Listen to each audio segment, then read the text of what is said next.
Seu nome, onde trabalha, sua procedência, por favor. Me permita falar de pé, Excelência, porque a minha cadeira aqui está estragada. Bom, esse é outro problema. Eu sou Felipe Marcelo Gimenez, eu sou procurador do Estado de Mato Grosso do Sul, minha OAB é MS 7580, estou aqui representando a Associação Pátria Brasil. E não é propriamente uma pergunta, Excelência, eu quero usar uma expressão lá da tua terra. Nós somos advogados, o senhor é advogado, eu sou advogado, e quando esses cientistas falam da tecnologia da informação, nós ficamos mais perdidos que Cusco em procissão. Essa é uma frase muito dita lá. Pois é. Acontece que o nosso povo vem sendo enganado por essa máquina, essa arapuca, porque sempre que olhamos para o problema, tentamos enxergá-lo através da tecnologia. E, na verdade, Excelência, nós temos que olhar para essa máquina com a luz da lei. Antes da ferramenta, deve prevalecer a ordem jurídica. A ferramenta deve servir a ordem jurídica e não o inverso, Excelência. Nós estamos vivendo uma inversão, onde a ordem jurídica é posta de joelhos diante da ferramenta. Por falar em colocar de joelhos, a conduta do ministro Gilmar Mendes em protelar por 2 anos o cumprimento dessa lei deu motivo ao impeachment, ao pedido de impeachment. E eu vou mais além. Me parece que, na verdade, a conduta dele configura o crime de prevaricação, porque se omitir na obrigação do ofício é prevaricação. O que está acontecendo aqui, Excelência? Um dos pilares da República está sendo quebrado. Nossa democracia e a cidadania desse povo está sendo violada, desrespeitada. No entanto, eu quero lembrar aqui uma frase de Billy Graham, um homem que dedicou 99 anos da vida para o bem do próximo.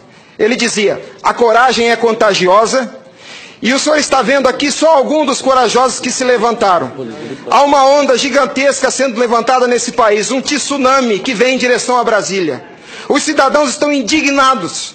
O Tribunal Superior Eleitoral não pode recusar o cumprimento à lei. Se fosse uma ordem judicial, o senhor, Excelência, não teria o direito de cumpri-la parceladamente. É uma lei, não tem vício de forma, nem de iniciativa, nem de conteúdo. Vou ao ponto. Fala-se muito da máquina, eu quero falar do ato jurídico. O senhor, como advogado, entende bem desse assunto.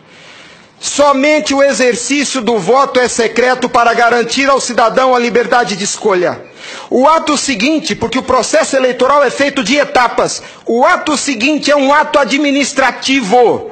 A contagem de um voto é um ato administrativo e se submete a um requisito de validade sob pena de ser nulo, que é o princípio da publicidade. Qualquer ato administrativo deve ser público. Entenda, Excelência, nós queremos auditar o fato jurídico, não é a máquina. Não nos interessa o software nem a máquina, nem antes nem depois. Nós queremos auditar o fato, que por natureza é um evento. O evento se perde. Por isso a necessidade de dar corpo físico ao fato da contagem do voto, para que se conheça, para que se cumpra o princípio da publicidade, porque a publicidade é erga omnes, é para todos os cidadãos, não é só para o eleitor que olha no visor. Essa contagem do voto deve ser feita para que todos os cidadãos tenham a oportunidade de fiscalizá-la. E não é a contagem de milhões de votos, é a contagem de um voto, de cada voto é um ato administrativo, e será nulo se não for público. Há vários princípios constitucionais que vêm sendo quebrados desde que essa arapuca foi inventada lá em 97.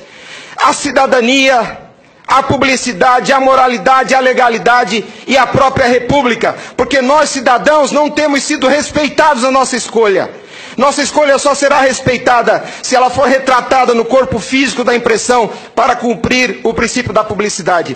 O exercício do voto é secreto, mas a contagem deve ser pública. E qual que é a artimanha da urna? Ela estende o segredo do exercício até a última etapa. E o sagrado BU, eu vou usar uma expressão de alguém, eu não lembro quem é o proprietário dessa frase. A seita do santo baite tem no altar o BU.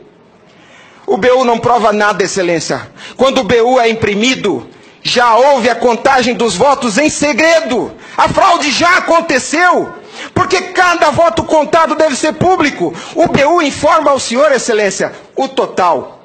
Nem no condomínio onde eu moro não aceitariam uma eleição assim. Imagine, Excelência, se eu fosse candidato a síndico, colhesse a urna e fosse contar dentro do meu apartamento e voltasse e comunicasse aos condôminos. Aqui está o resultado, eu fui eleito. O BU é a prova da fraude, Excelência. O BU é a prova da fraude. Doutora Simone, apesar de muito jovem, foi minha professora na faculdade. Ela é talvez a cabeça mais qualificada nesse Senado para rezar esse discurso, para dizer o que é um ato administrativo. Gostaria que ela estivesse aqui. O que acontece? Nós estamos sofrendo uma violação dos princípios republicanos, dos princípios constitucionais e principalmente, Excelência, da cidadania. Porque nossa cidadania só existe na medida em que nosso voto seja respeitado. Porque ele é o instrumento do exercício da cidadania, porque através deles elegemos os nossos escolhidos. E a nossa eleição, a nossa escolha tem sido apurada em segredo, e o fato se perde. Por isso que os adeptos da seita do Santo Baite dizem que nunca há fraude. Porque quando se procurar o fato dentro da máquina, ele já não está mais lá, ele está no BU. E o BU só tem o total da contagem dos votos, Excelência. Nós precisamos olhar para esse problema sobre a ótica da lei. Sobre a ótica da lei. Nós não podemos continuar aceitando esse engodo. E a lei que os senhores votaram com uma representação maciça da outorga popular. Só os senhores têm legitimidade para representar o povo brasileiro. Só os senhores. Os ministros da Justiça não têm essa legitimidade. Eles estão usurpando dos senhores as suas competências. Eles estão colocando esse Congresso Nacional de joelhos, porque estão se recusando a cumprir a lei. Eles estão, Excelência, eles estão cometendo abuso de autoridade. Abuso. Porque essa lei que os senhores votaram com 71% do Congresso Nacional, a derrubada do veto teve um peso de outorga popular maior do que as emendas à Constituição. 71% do Congresso Nacional disse, em nome do povo, será impresso o voto. E a lei, Excelência, não tem discricionariedade.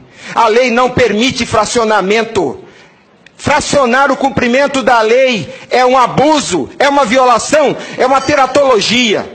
Não há possibilidade de se fracionar o cumprimento da lei. Imagine o senhor, se o senhor fosse sujeito passivo de uma ordem de Gilmar Mendes, se ele aceitaria ouvir do senhor o seguinte: ministro, eu vou cumprir sua ordem, um pouquinho a cada ano. Até 2050, Gilmar Mendes, eu termino de cumprir a sua ordem. Imagina que ele aceitasse isso do senhor. A lei não tem discricionariedade. Não é possível cumpri-la pela metade. Em resumo, é isso, Excelência. E por fim, o direito dos senhores, a sua autoridade como representantes do povo, está sendo vilipendiada. E por quem? Vou dizer mais. Não é por juízes. Os ministros, quando sentam na cadeira do Tribunal Superior Eleitoral para administrar esse serviço público, que é a eleição é um serviço público, não é jurisdição, não é um ato jurisdicional. Quando eles lá, sentados em seus gabinetes, estão administrando o processo eleitoral, são administradores sujeitos aos princípios constitucionais, como qualquer agente do Executivo. A hibridez da Justiça Eleitoral tem confundido o povo. Mas a competência se dá, a função se dá em razão do cargo, não do indivíduo. Quando eles estão se desincumbindo do processo eleitoral, estão executando ato administrativo, não são juízes. E vejam o absurdo, Excelência, um administrador público que por acaso usa toga, se arvoca o poder de desrespeitar a lei que os senhores votaram. Nossa república está à beira do abismo.